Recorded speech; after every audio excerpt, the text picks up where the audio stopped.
নমস্কাৰ, মোৰ অংকিতাৰ আশাখালী চেনেলটোলৈ সকলোকে স্বাগতম জনাইছোঁ। আশা কৰোঁ সকলো ভালে কুশলে আছে।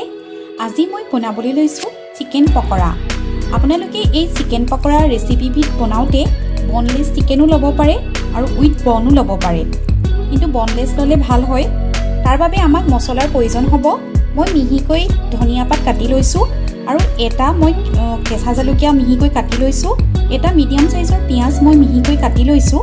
অলপমান সোৱাদৰ সুগন্ধৰ বাবে পুদিনাৰ পাত লৈছোঁ আৰু পৰিমাণ অনুসৰি মই নিমখ লৈছোঁ। অলপমান মই ৰেড চিলি পাউডাৰ লৈছোঁ আৰু অলপমান মই হালধি গুড়ি লৈছোঁ আৰু আজৱাইন লৈছোঁ। আৰু আপোনালোকে ইয়াত কালাৰ ব্যৱহাৰ কৰিব পাৰে, কিন্তু ব্যৱহাৰ নকৰিলেও হৈ যায়।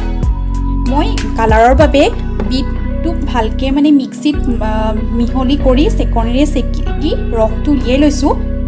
আৰু মই এয়া বেচন লৈছোঁ আৰু এয়া চাউলৰ গুড়ি লৈছোঁ আৰু এটা কণী লৈছোঁ আৰু অলপমান নেমু ৰস দিম।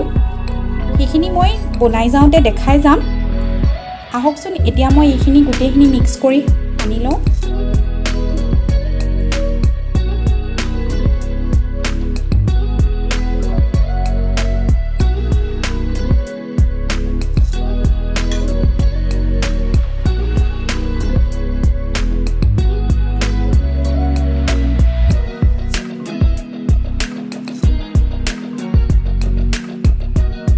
বেচনখিনিও মই একেলগে দি দিম।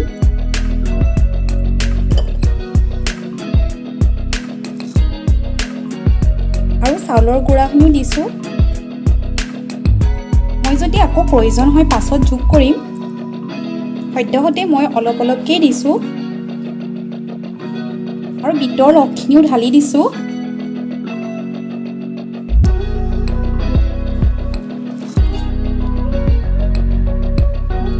আৰু কণীটো ইয়াতে মই ভাঙি দিম।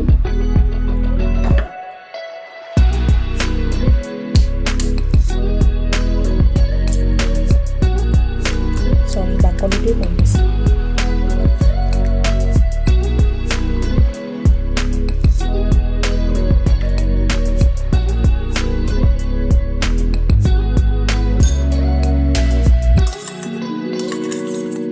আৰু অলপমান মই নেমু ৰস দিছোঁ। আপোনালোকে ভিনেগাৰো ব্যৱহাৰ কৰিব পাৰে।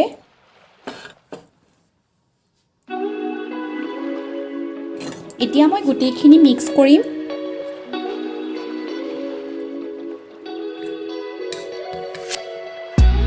ভালকৈ মিক্স কৰিব লাগে, যাতে গোটেইখিনি বস্তু চিকেনখিনিত সোমাই যায় আৰু মছলাখিনি ভালকৈ চিকেনখিনিয়ে পায়।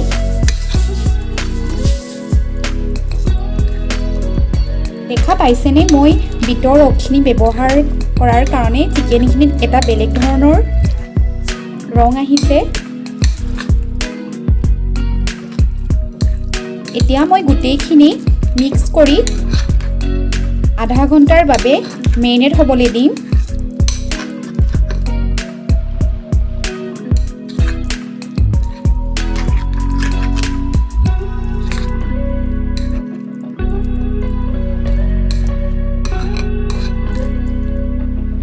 ইয়াত মই জিৰা গুড়ি আৰু মিট মছলা অলপ ব্যৱহাৰ কৰিলোঁ। আপোনালোকে ব্যৱহাৰ কৰিব জিৰা গুড়ি আৰু মিট মছলা। আৰু বনোৱাৰ আগে আগে অলপমান জালুক মই খুন্দনাত থেতেলিয়াই লৈছোঁ, এইখিনি যোগ কৰি দিব। এতিয়া মই গোটেইখিনি আকৌ এবাৰ মিক্স কৰিম।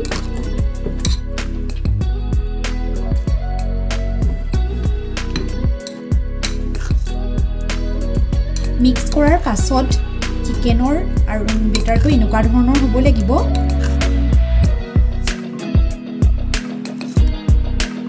মই ইতিমধ্যে জুইত কেৰাহীখন তুলি দিলোঁৱে। তেলখিনিও মোৰ গৰম হ'ল। মই ৰিফাইন তেল ব্যৱহাৰ কৰিছোঁ। এতিয়া মই এই চিকেনখিনি বনাম। আপোনালোকে এই চিকেন পকৰাৰ বিধ বনাওঁতে গেছৰ ফ্লেমটো মিডিয়াম ফ্লেমত থ'ব। এতিয়া মই এপিচ এপিচকৈ দি যাম।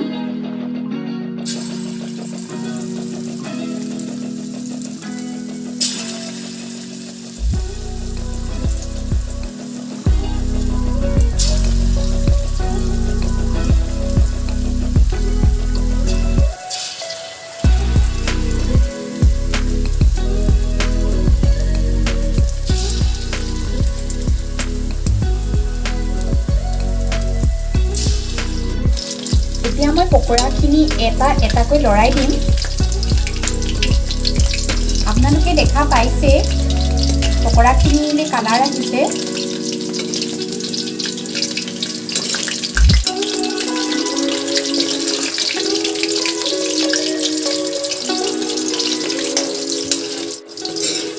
মোৰ ইতিমধ্যে পকৰাখিনি হৈ গ'ল, মই এতিয়া কাঢ়ি লৈছোঁ। আমাৰ ইতিমধ্যে চিকেন পকৰাখিনি ৰেডি হৈ গ'ল। আপোনালোকে এই চিকেন পকৰাৰ যিকোনো ধৰণৰ চাটনিৰ সৈতে ইয়াৰ টেষ্ট ল'ব পাৰে। মই পদিনাৰ চাটনি লৈছোঁ আৰু গাৰ্নিচিঙৰ বাবে পিঁয়াজ আৰু কেইখিলামান পদিনাৰ পাত ব্যৱহাৰ কৰিছোঁ। আৰু মোৰ ভিডিঅ'টো চাই যদি ভাল লাগে লাইক কৰিব, কমেণ্ট কৰিব আৰু আমাৰ চেনেললৈ যদি নতুনকৈ আহিছে ছাবস্ক্ৰাইব কৰিবলৈ নাপাহৰিব। ধন্যবাদ।